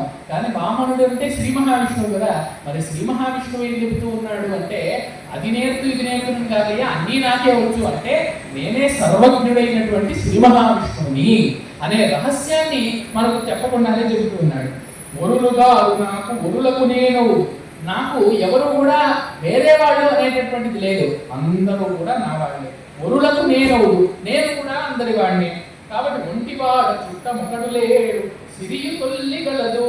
ఇక్కడ చమత్కారం అండి. ఒకప్పుడు నా దగ్గర సిరి అంటే లక్ష్మి, ఒకప్పుడు నా దగ్గర లక్ష్మీదేవి ఉండేది, కానీ ఇప్పుడు లేదు. ఎందుకంటే ఆ లక్ష్మీదేవి అంతా కూడా ఇప్పుడు ఈ వామనావతారంలో ఈయన వచ్చేసాడు, ఆ బలిచక్రవర్తి సంపన్నుడయ్యాడు కదా ఇప్పుడు. మరి ఈతనేమో ఈ వామనుడేమో భిక్షకుడిగా వచ్చాడు బలిచక్రవర్తి దగ్గరికి. కాబట్టి ఇప్పుడు నా దగ్గర సిరి లేదు, ఒకప్పుడు ఉండేది లక్ష్మీదేవి. కలదు చెప్పేద నాటెంది జనులందు తరచు చుచ్చి ఎందు అని ఈ విధంగా తన పరిచయాన్ని చెప్పకుండానే తానే శ్రీ మహావిష్ణువు అని బలిచక్రవర్తికి చెప్పాడు. అప్పుడు తాను చెబుతూ ఉన్నాడు, అయ్యా బలిచక్రవర్తి, నువ్వేమో నాకు ఇల్లు కావాలా, లేదా ఏనుగులు కావాలా, లేదా గుర్రాలు కావాలా, కన్యలు కావాలా, ఈ విధంగా అనేక రకాలుగా అడిగావు. కానీ నేను అవన్నీ ఏం చేస్తానయ్యా, నేను బ్రహ్మచారిని కదా, నాకు కావాల్సింది 3 అడుగులు. ఒక 3 అడుగులు ఇస్తే నేను బ్రహ్మాండం అంతటి ఆనందాన్ని పొందుతాను, బ్రహ్మానందాన్ని పొందుతాను అందులోనే. అంటే 3 అడుగులు మనకు ఏ విధంగా బ్రహ్మానందాన్ని కలిగిస్తుంది అంటే, 3 అడుగుల నేల తపస్సు చేసుకోవడానికి సరిపోతుందండి. మనం కూర్చొని తపస్సు చేసుకోవడానికి 3 అడుగుల నేల చాలు. అందుకనే వామనుడు 3 అడుగుల నేలతో నేను పరబ్రహ్మ జ్ఞానాన్ని పొందుతాను, దాంతోనే నాకు పరబ్రహ్మ ఆనందం కలుగుతుంది అని చెప్పడం వల్ల దాని అర్థం ఏంటంటే, నేను 3 అడుగులు ఇస్తే చాలు, బ్రహ్మచారినైనటువంటి నాకు నిత్యము కూడా నా సంధ్యావందనాది క్రియలు, అగ్నిహోత్రము ఇవన్నీ చేసుకోవడానికి కేవలం 3 అడుగుల నేల సరిపోతుంది కాబట్టి నాకు ఆ మాత్రం చాలు అని ఒక రకమైనటువంటి యుక్తితో అడిగాడు. అప్పుడు ఆ 3 అడుగుల నేలను నాకు ఇవ్వవయ్యా బలిచక్రవర్తి అని అనగానే ఆ బలిచక్రవర్తికి ఒక్కసారిగా నవ్వు పుట్టింది. నేనేమో రాక్షసాధిపతిని, అంటే రాక్షసులందరికీ అధిపతి, ఈ 3 లోకాలను శాసించేటటువంటి వాడిని, ఇటువంటి నన్ను కేవలం 3 అడుగులు అడుగుతాడేంటి వామనుడు? నన్ను అడిగితే ఏదైనా పెద్ద కోరిక అడగాలి. కాబట్టి వామనుడా, నీవు చిన్నవాడి, నీవు ఎంతో పిన్నవాడి, నీకు ఎటువంటి వరాన్ని అడగాలో తెలియదు, కాబట్టి నీకు ఎటువంటి వరాలు కావాలో కోరుకో, ఆ విధంగా నేను నెరవేరుస్తాను అంటే నాకు 3 అడుగుల కంటే ఎటువంటి వరం వద్దయ్యా బలిచక్రవర్తి, నీవు ఎంతో గొప్పవాడి, నీవు రాక్షసులందరికీ అధిపతివి, నాకు ఆ విషయం తెలుసు. మీ ముత్తాత గారేమో హిరణ్యాక్షుడు ఎంతో గొప్పవాడు, కానీ ఆ శ్రీ మహావిష్ణువు చేత వరాహ రూపంలో వచ్చినటువంటి ఆ శ్రీ మహావిష్ణువు చేత ఈ హిరణ్యాక్షుడు చనిపోయాడు మీ ముత్తాత. మరి హిరణ్యకశిపుడు నిత్యము కూడా శ్రీ మహావిష్ణువునే జపిస్తూ ఆ శ్రీ మహావిష్ణువు నరసింహ రూపంలో రాగా ఆ హిరణ్యకశిపుడు మీ ముత్తాత గారు కూడా చనిపోయాడు. ఇక మీ తాతగారు ప్రహ్లాదుడు, అంటే బలి చక్రవర్తికి సాక్షాత్ ప్రహ్లాదుడి యొక్క కొడుకు ప్రహ్లాదుడి యొక్క మొదటి కొడుకు విరోచనుడి యొక్క కొడుకే ఈ బలి చక్రవర్తి. కాబట్టి ఈ బలి చక్రవర్తి మీ తాతగారు కూడా ప్రహ్లాదుడు ఎంత గొప్పవాడయ్యా, ఆ ప్రహ్లాదుడు నిత్యము కూడా శ్రీ మహావిష్ణువు యొక్క నామాన్ని జపిస్తూ అద్భుతమైనటువంటి ఒక కైవల్యాన్ని అనుభవిస్తూ ప్రస్తుతం పాతాళ లోకంలో ఉన్నాడు. ఆ ప్రహ్లాదుడు ఎప్పుడు కూడా అతను శ్రీ మహావిష్ణువును పిలిస్తే కలుగుతాడు. అటువంటి ఒక గొప్ప తపస్సంపన్నుడు ప్రహ్లాదుడు. అదేవిధంగా ప్రహ్లాదుడి కొడుకు అయినటువంటి విరోచనుడు, అంటే మీ తండ్రి గారు, మీ నాన్నగారు, ఆయన సాక్షాత్తు దేవతల కోసం తన ప్రాణాన్నే త్యాగం చేసినవాడు. ఒకనొక సమయంలో దేవతలిగా ఆ విరోచనుడిని సంహరించడానికి దిక్కులేక ఒక మాయాస్వరూపంతో, ఇక ఎటువంటి మార్గం లేదు కాబట్టి ఒక మాయాస్వరూపంతో ఒక వేద పండితుల రూపంలో ఆ విరోచనుడి దగ్గరికి వస్తే ఆ విరోచనుడు మీకు ఏం కావాలో కోరుకోండి, నా ప్రాణమైనా కూడా ఇస్తానంటే అదే కావాలయ్యా అని చెప్పి ఆ విరోచనుడిని నీ ప్రాణం ఇచ్చేది మాకు అంటే వెంటనే ఆయన ముక్కు మూసుకొని వెంటనే తన ప్రాణాలను దేవతలుగా అర్పించాడు. అటువంటి గొప్పవాడు మీ తండ్రి. ఇక నీ యొక్క గొప్పదనం అందరికీ తెలిసిందే, సాక్షాత్తు ఇంద్రుడినే జయించారు. అటువంటి నిన్ను అడగడానికి ఈ కోరిక చిన్నదే కావచ్చు, కానీ నేను ఇవన్నీ ఏం చేస్తాను, వసుధా ఖండము వేడితో గజములన్ వాంఛించితో వాసులన్ వెసమూహించితో కోరితో యువతులన్ వీక్షించి కాంక్షించితో పసిబాలుండవు నేరవీవడుగా నీ భాగ్యంబులిపాటిగాక అసురేంద్రుండు పదత్రయంబడుగా నీ అల్పంబు నీ నేర్చునే. కాబట్టి ఈ విధంగా అన్నటువంటి ఆ వామనుడికి బలిచక్రవర్తి చెప్తూ ఉన్నాడు. ఏం చెబుతున్నాడు, నువ్వు ధరణిని కోరుకుంటావా, ఈ భూమిని మొత్తం కోరుకుంటావా చెప్పు, వెంటనే ఇప్పిస్తాను. లేదా గజములను, ఏనుగులన్నింటినీ కోరుకుంటావా చెప్పి ఇప్పిస్తాను. లేదా వాజులు అంటే గుర్రాలు, ఆ గుర్రాలను కోరుకుంటావా చెప్పించు, అనంతమైన ఎంతో వేగంతో పారేటటువంటి గుర్రాలన్నింటినీ కూడా నీకు దానంగా ఇస్తాను. లేదా యువతులను కోరుకుంటావా, ఆ యువతులను కూడా ఇప్పిస్తాను. నీకు చిన్నపిల్లవాడే, నీకు అడగడం రాదు, అడగడానికి ఏమో మొహమాట ఉంటే నా దగ్గర ఆ మొహమాట ఏమొద్దు, నీకు ఏం కావాలో అది అడుగు అని బలిచక్రవర్తి వామనుడితో మళ్ళీ కూడా అంటాడు. ఇక వామనుడు ఏమి చేసేది లేక గొడుగో జన్నిదమో కమండలువో నాకు ముంచియో దండమో వడుగేనెక్కడ భూములెక్కడ కరుల్ వామాక్షుల సొంబులెక్కడ నిత్యోచిత కర్మమెక్కడ మదాకాంక్షామితం పైన 3 అడుగుల్ మేర త్రోవకిచ్చుటది బ్రహ్మాండం పునాపాలికి అని అన్నాడు. ఏమయ్యా బలిచక్రవర్తి, నేను ఒకసారి చెప్పాను కదా, ఇప్పుడు నాకు ఏనుగులు ఇస్తావు, నేనెంత 3 అడుగులు, ఆ ఏనుగు ఎంత 30 అడుగులు, నేను దాన్ని ఎక్కగలనా, నేను ఏమన్నా దాన్ని చేసుకోగలనా? పోనీ గుర్రాలను ఇస్తానన్నావు, ఆ గుర్రాలు అంతే పొడుగ్గా ఉంటాయి, అవి పరిగెడతాయి, దానివల్ల నాకేం ఉపయోగం? నేను బ్రహ్మచారిని, అంటే నిత్యము కూడా పూజ చేసుకోవడమే నా యొక్క కర్తవ్యం. సంధ్యావందనాది క్రియలు, వేద పఠనము, వేద అభ్యసనము, జపాలు, తపాలు ఇవన్నీ చేసుకోవడమే నా కర్తవ్యం. నువ్వు నాకు ఏనుగులు ఇచ్చి, గుర్రాలు ఇచ్చి, కన్యలు ఇచ్చినా కూడా నాకు ఏమన్నా ప్రయోజనం ఉందా? లేదు కదా. కాబట్టి నాకు ఒక 3 అడుగుల మేర త్రోవకిచ్చుటది బ్రహ్మాండము నా పాలికి, అంటే నాకు 3 అడుగులు ఇస్తే అదే నాకు బ్రహ్మాండంతో సమానం అని అన్నాడు. అంటే ఇక్కడ చెప్పకుండానే ఒక విషయం చెబుతున్నాడండి. నువ్వు నాకు 3 అడుగులు ఇస్తే చాలు, ఇదే నాకు బ్రహ్మాండం అంతా అనంటే 3 అడుగులు నువ్వు ఇస్తే చాలు, నేను ఈ బ్రహ్మాండం మొత్తం వ్యాపించిపోతాను, నిన్ను కూడా నేను తొక్కేస్తాను అని చెప్పకుండానే వామనుడు శ్రీ మహావిష్ణువు కాబట్టి ఈ విధంగా చెబుతున్నాడు. ఇంకొకటి కూడా మదాకాంక్షామితం పైన మత్తు, అంటే నా యొక్క ఆకాంక్ష కోరిక మితం పైన, ఆ కోరికకు మితమైనటువంటి 3 అడుగులను ఇస్తే చాలు అని అన్నాడు. ఇక్కడ ఇంకొక అర్థం కూడా తీసుకోవచ్చు. మత్ ఆకాంక్ష అమితం పైన, మితం మాత్రమే కాదు, మద ఆకాంక్షామితం పైన, ఆకాంక్ష అమితం సవర్ణ నిర్దేశం కూడా చేసి మనం అమితం అని తీసుకోవచ్చు. అంటే నువ్వు నాకు కోరిక చిన్న మితమైనటువంటిది అనుకుంటున్నాను, నా కోరిక అమితమైనటువంటిది, నువ్వు నాకు 3 అడుగులు ఇస్తే నేను ఈ బ్రహ్మాండాన్ని మొత్తం వ్యాపిస్తాను అని చెప్పకుండానే చెబుతూ ఉన్నాడు శ్రీ మహావిష్ణువు. ఇప్పుడు ఇంత లోపల బలిచక్రవర్తి గురువు గారు ఉన్నారు కదా, మరి గురువు గారికి ఎప్పుడు ఏం పని? శిష్యులను కాపాడుకుంటూ శిష్యులను మంచి మార్గంలో పెట్టడమే గురువు గారి కర్తవ్యం. ఆ విధంగా చేయాలని శుక్రాచార్యుడు కాస్త పక్కకు పిలిచాడు బలిచక్రవర్తిని. అయ్యా, వచ్చినవాడు అతను అడిగేటటువంటి కోరికలు చూస్తూ ఉంటే ఇతడు సామాన్యుడిగా నాకు అనిపించడం లేదు, ఈ వచ్చినవాడు సాక్షాత్తు శ్రీ మహావిష్ణువే అనిపిస్తాను. ఇతడికి నువ్వు 3 అడుగులు ఇస్తానన్నావు కదా, ఈ 3 అడుగులు నువ్వు ఇవ్వకు అని తనతో ఆ దానాన్ని ఇస్తాననేటటువంటి మాటను వెనక్కు తీసుకోమని శుక్రాచార్యుడు బలిచక్రవర్తికి ఎంతో చెబుతాడు.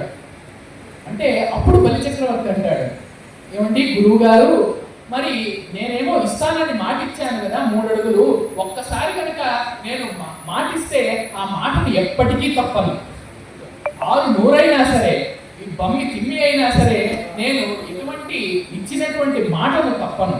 అతనికి 3 అడుగులు ఇస్తానన్నాను కదా, 3 అడుగులు ఖచ్చితంగా ఇచ్చి తీరుతాను, నేను అబద్ధం ఆడేటటువంటి వాడిని కాదు, ఆ విషయం మీకు కూడా తెలుసు కదండి గురువు గారు అని అంటే అప్పుడు శుక్రాచార్యుడు చెప్తున్నాడు, వారిజాక్షులందు వైవాహికములందు ప్రాణవిత్తమాన భంగములను చకిత గోకులాగ్ర జన్మరక్షణమందు బొంగవచ్చు రథము పొందడధిపా. స్త్రీలను కాపాడే విషయంలో అబద్ధం చెప్పినా తప్పు లేదు. అంటే స్త్రీలు ఎప్పుడైతే కాపాడబడాలో అప్పుడు ఎవరైనా దొంగొచ్చాడనుకోండి, అతని నుంచి రక్షించడానికి వాళ్ళ గురించి అబద్ధం చెప్పినా కూడా, అంటే వాళ్ళు ఇక్కడ ఉన్నా కూడా లేరని చెబితే అప్పుడు వాళ్ళని రక్షించడం అనేటటువంటి కర్తవ్యం మనం చేస్తాం. కాబట్టి వారిజాక్షులకు, అంటే స్త్రీల విషయంలో వాళ్ళని కాపాడడం కోసమని అబద్ధం చెప్పినా కూడా దానివల్ల ఎటువంటి పాపము మనకు రాదు. వైవాహికములను, అట్లాగే వివాహ విషయంలో వరుడు ఉన్నాడు అనుకోండి, వరుడికి ఆ వధువుకు పెళ్లి చేస్తే బాగుంటుంది అని అనుకున్నా, ఆ వరుడు కాస్త 10th క్లాస్ ఫెయిల్ అయ్యాడు అనుకోండి, 10th క్లాస్ ఫెయిల్ అయినా 10th క్లాస్ పాస్ అయిపోయాడు అని చెప్తే ఏం ఇబ్బంది లేదు అనమాట. ఎందుకంటే వాళ్ళు ఇద్దరికి పెళ్లి చేస్తే బాగుంటుంది కాబట్టి.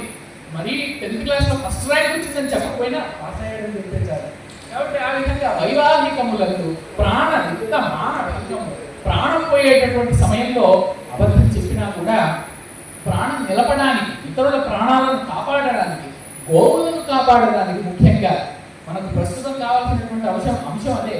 గోవులన్నింటినీ కూడా కాపాడడానికి ఒక చిన్న అబద్ధం ఆడినా కూడా తప్పు లేదు.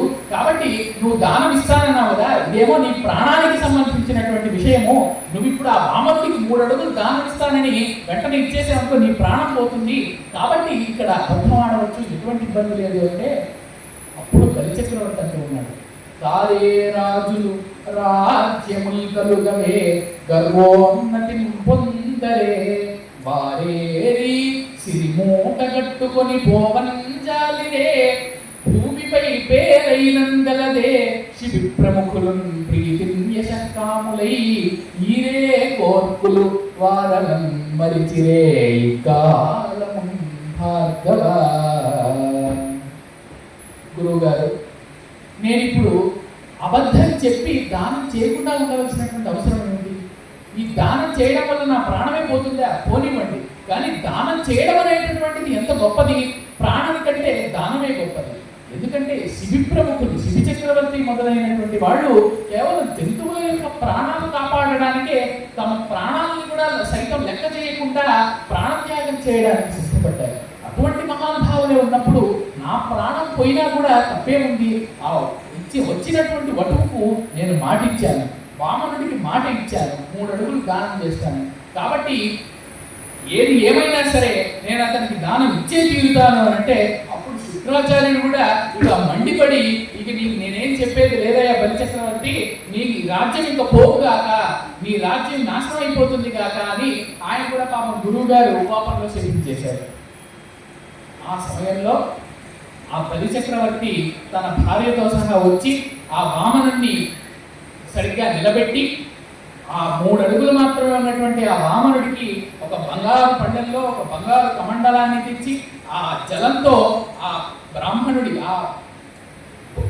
పట్టుపోయినటువంటి ఆ వామనుడికి కాళ్ళు కడిగి వెంటనే దానంగా నేను నీకు 3 అడుగులు ఇస్తూ ఉన్నాను అని చెప్పడానికి ఆ కమండలంలో ఉండేటటువంటి నీటిని బలిచక్రవర్తి అలాగే తన భార్య ఇద్దరు కూడా కలిపి ఆ వామనుడి చేతిలో పోస్తూ ఉన్నారు.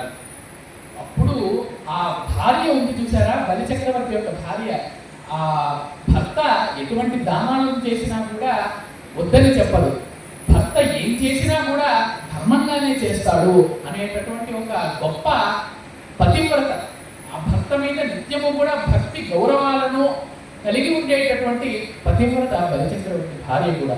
అటువంటి ఒక గొప్ప పతివ్రత కలిసి బలిచక్రవర్తి ఈ వామనుడికి దానంగా ఈ నీళ్లను ఇక పోయపోతూ ఉన్నాడు కమండలంలోంచి. ఈ కమండలానికి ఒక చిల్లు ఉంటుంది కదా, ఆ చిల్లు నుండే ఆ రంధ్రం నుండే బయటికి నీళ్లు వస్తాయి. ఆ సమయంలో ఈ వచ్చినటువంటి వాడు శ్రీ మహావిష్ణువే, ఇతనికి నీళ్లు చేతిలో పడకపోతే దానం అందదు కదా, కాబట్టి ఆ నీళ్లు వెళ్ళేటటువంటి రంధ్రాన్ని నేను ఆపేస్తాను అని శుక్రాచార్యుడు ఈ లోపల ఒక యుక్తిని పన్ని ఆ రంధ్రంలో ఒక చిన్న అంశగా ఒక చిన్న పదార్థంగా అడ్డుపడిపోయాడట. ఆ అడ్డుపడినా కూడా వెంటనే ఆ శ్రీ మహావిష్ణువు వామనుడి రూపంలో ఉన్నటువంటి శ్రీ మహావిష్ణువు తెలుసుకుని ఒక దర్భతో ఆ కమండలంలో ఉండేటువంటి రంధ్రాన్ని పొడిచాడట. అప్పుడే శుక్రుడికి కళ్ళు పోయింది. ఒక కంటి వాడయ్యాడు శుక్రుడు అప్పటి నుంచి. కాబట్టి వెంటనే ఆ నీళ్ళన్నీ కూడా ఆ శ్రీ మహావిష్ణువు చేతిలో అంటే వామనుడి చేతిలోకి పడగా అప్పుడు వెంటనే ఆయన త్రివిక్రమ స్వరూపాన్ని పెంచడం మొదలు పెట్టాడు. ఇంతింతై వటుడింతై మరియు తానింతై నభో వీధిపైనంతై తోయద మండలాగ్రమున కల్లంతై ప్రభారాదిపైనంతై చంద్రునికంతై ధ్రువునిపైనంతై మహర్వాటిపైనంతై సత్య పదోన్నతుండకుచు బ్రహ్మాండాంత సంవర్ధియై అన్నాడు. అంటే మొదటి చూడండి, ఇంతింతై అన్నాడు. ఇంతింతై 3 పదాలు అంటే 3 అడుగులు నేల ఇస్తే ఆ 3 పదాలను 3 అక్షరాలతోనూ ఆ 3 అడుగుల్ని సూచించాడు పోతన. అటువంటి గొప్ప పద్య రచన పోతనది. కాబట్టి ఇంతింతై వటుడింతయ్యై, ఇంతకింతకు కూడా పెరిగిపోతూ ఉన్నాడట. ఇంతింతై వటుడింతయ్యై మరియు తానింతై నభో వీధిపైనంతై, ఒక్కసారిగా ఆకాశాన్ని మొత్తం కూడా కప్పేస్తూ ఉన్నాడట. ఆయన కొంతగా పెరిగిపోతూ ఉంటే ఏ విధంగా ఉందంటే, ఒకసారేమో పెరిగితే సూర్యుడు ఆ వామనుడికి గొడుగులా ఉన్నాడట. అంటే సూర్యుడి కంటే కొంచెం కింద ఉన్నాడు వామనుడు. ఇక కొంచెం పెరిగిన తర్వాత రవిబింబం ఉపమింప పాత్రమము ఛత్రంపై శిరోరత్నమై శ్రవణాలంకృతియై గళాభరణమై సౌవర్ణకేయూరమై చెవిమత్కంకణమై కటిస్థలి నుదంచ ఘంటయై నూపుర ప్రవరంపై పదపీఠమై వటుడుతా బ్రహ్మాండము నిండుచో అన్నారు పోతన గారు. అంటే ఆ వామనుడు అంతకంతకు పెరిగిపోతూ ఉంటే రవిబింబం ఉపమింప పాత్రమకు ఛత్రంపై, మొదటేమో ఆ వటుడికి తల మీద ఉండేటటువంటి ఒక గొడుగులాగా ఉన్నాడట సూర్యుడు, శిరోరత్నమై. ఇక కాస్త పెరిగిన తర్వాత ఆడవాళ్ళు తల మీద ఒక చూడామణి అనే ఒక మణిని ధరించేవారు.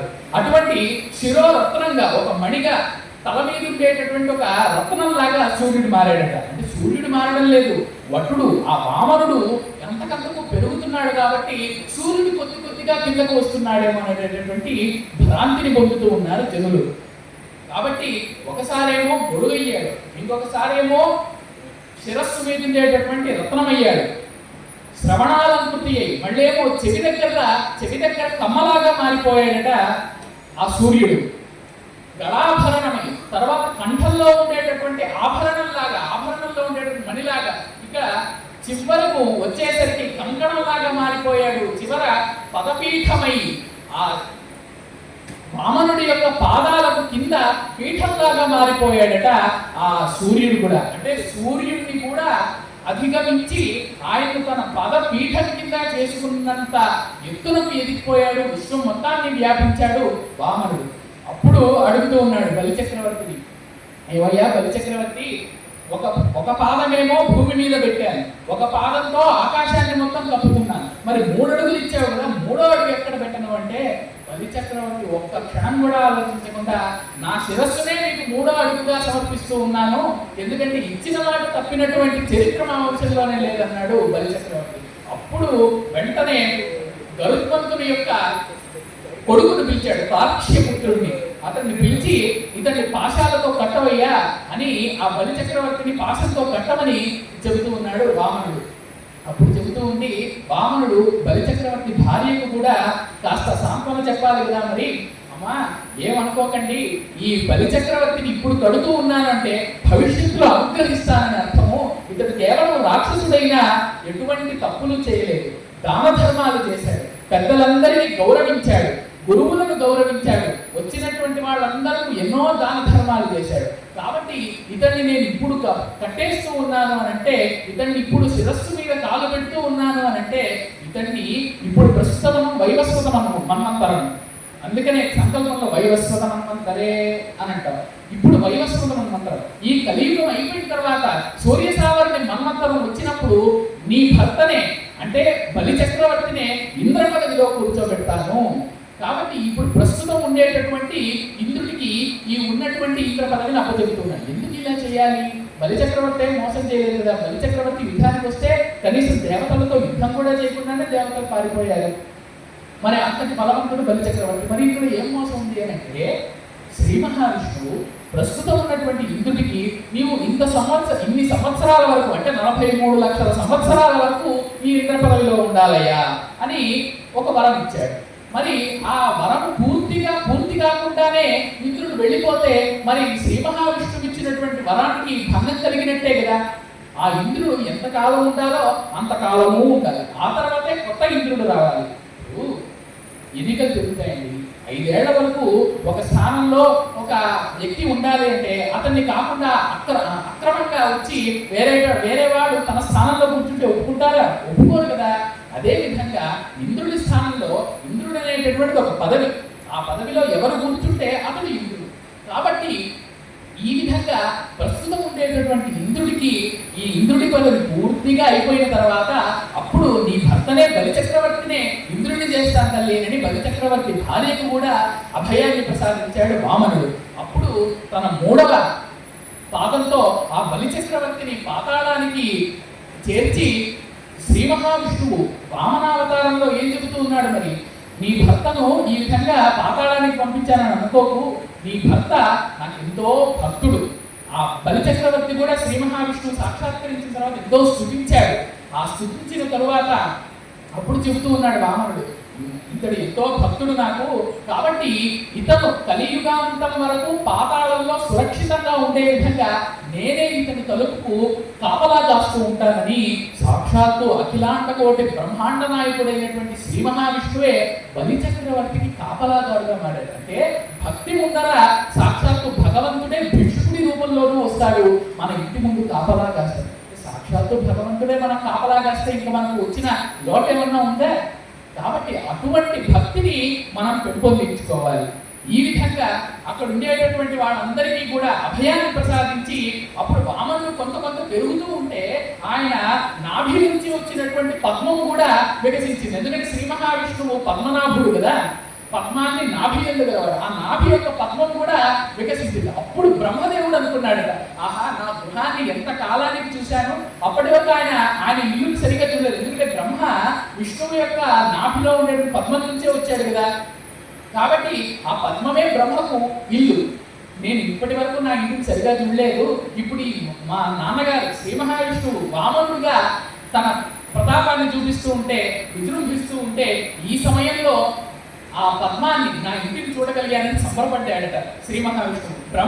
ఆ బ్రహ్మ సంబరపడితే ఆ బ్రహ్మ వెంటనే శ్రీ మహావిష్ణువు దగ్గరికి వచ్చి బ్రహ్మ పాదాలను కడిగాడు. ఆ శ్రీ మహావిష్ణువు బ్రహ్మ పాదాలు కడిగాడు.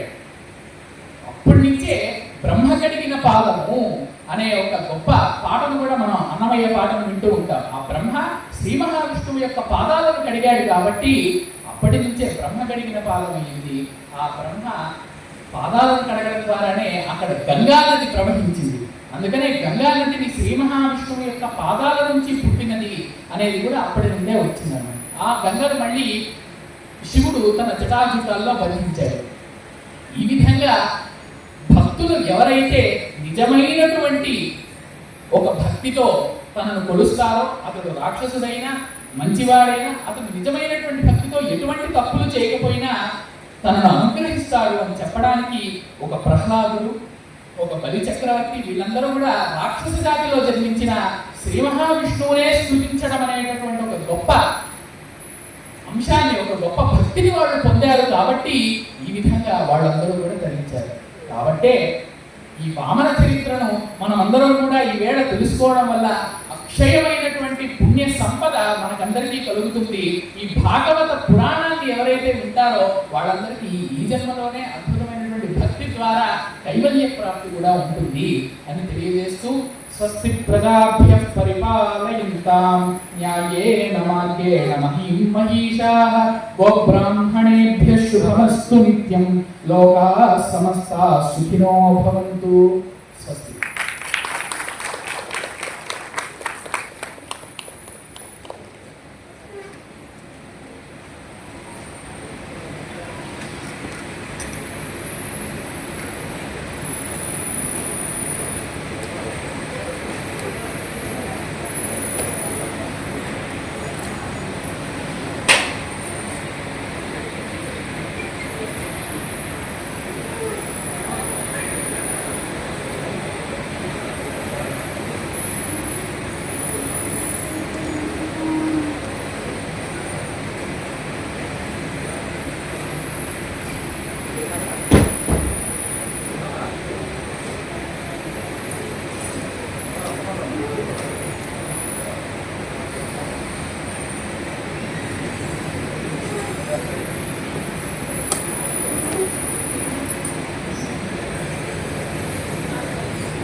శ్రీ మహాగణాధిపతయే నమః, శ్రీ మహాసరస్వత్యై నమః, శ్రీ గురుభ్యో నమః. ఓం నమో వెంకటేశాయ. పరమ పవిత్రమైనటువంటి తిరుపతి క్షేత్రంలో అతి పవిత్రమైనటువంటి భాద్రపద మాసంలో మనం శుక్లపక్షంలో వామన జయంతిని జరుపుకుంటాం. ఈ విశేషంగానే వామనావతారం యొక్క వైభవము అంత రమా సంపన్నుడైన లక్ష్మీ సంపన్నుడైనటువంటి లక్ష్మికే సాక్షాత్తు భర్త అయినటువంటి శ్రీ మహావిష్ణువు బలిచక్రవర్తి దగ్గరకు ఎందుకు వెళ్ళి ఒక భిక్షను స్వీకరించవలసి వచ్చింది, అలాగే బలిచక్రవర్తిని ఎందుకు వామనుడు త్రివిక్రమావతారంతో కటాక్షించవలసి వచ్చింది ఇత్యాది అనేక విషయాలను తెలియజేస్తూ ఈవేళ అన్నమాచార్య కళామందిరంలో వామనావతార వైభవం గురించి తెలియజేసే అవకాశం వచ్చినందుకు ధన్యుడిగా భావిస్తూ ఉన్నాను. తిరుమల తిరుపతి దేవస్థానములు నిత్యము కూడా ధర్మ ప్రచారానికి, మన సనాతన ధర్మం యొక్క పరివ్యాప్తికి కృషి చేస్తూ ఉంటుందనడం ఎంతో మోదావహమైనటువంటి విషయం. ఇందులో భాగంగానే మన పురాణ వృత్తాంతాలను నేటి సమాజానికి ఏ విధంగా అన్వయించి చెప్పాలి అంటే, పురాణంలో ఉండేటటువంటి వృత్తాంతాలు కేవలం కథలు కల్పితాలు మాత్రమే కావని, అందులో ఒక ధర్మగుణం ఉందని, దాని ద్వారా ప్రజలందరూ కూడా తమ తమ జీవితాలను ఏ విధంగా ఉద్ధరింపజేసుకోవాలని, ఉద్ధరేద్ ఆత్మనాత్మానం అన్నట్టుగా తమ తమను ఏ విధంగా ఉద్ధరింపజేసుకోవాలనే విషయాన్ని పురాణాలు చెప్పాయి. కాబట్టి ఆ పురాణాల ద్వారా మనకు అందినటువంటి సమాచారాన్ని, సందేశాన్ని, ప్రముఖంగా భాగవత పురాణం నుంచి వచ్చినటువంటి ఈ వామనావతార వైభవాన్ని ప్రజలందరూ కూడా ఈవేళ తెలుసుకోవాల్సిన అవసరం ఉంది కనుక ఈవేళ ప్రవచన రూపంలో అందించినందుకు ఎంతో అదృష్టంగా భావిస్తూ ఉన్నాను. ఓం నమో వెంకటేశాయ. ఓం నమో వెంకటేశాయ. ఈవేళ వామనావతార వైభవం గురించి అతి పవిత్రమైనటువంటి తిరుపతి క్షేత్రంలో అన్నమాచార్య కళామందిరంలో భాగవతంలో ఒక విశిష్టమైన మధురమైన ఘట్టాన్ని చర్చించుకోవడం జరిగినందుకు ఎంతో అదృష్టంగా భావిస్తూ ఉన్నాను.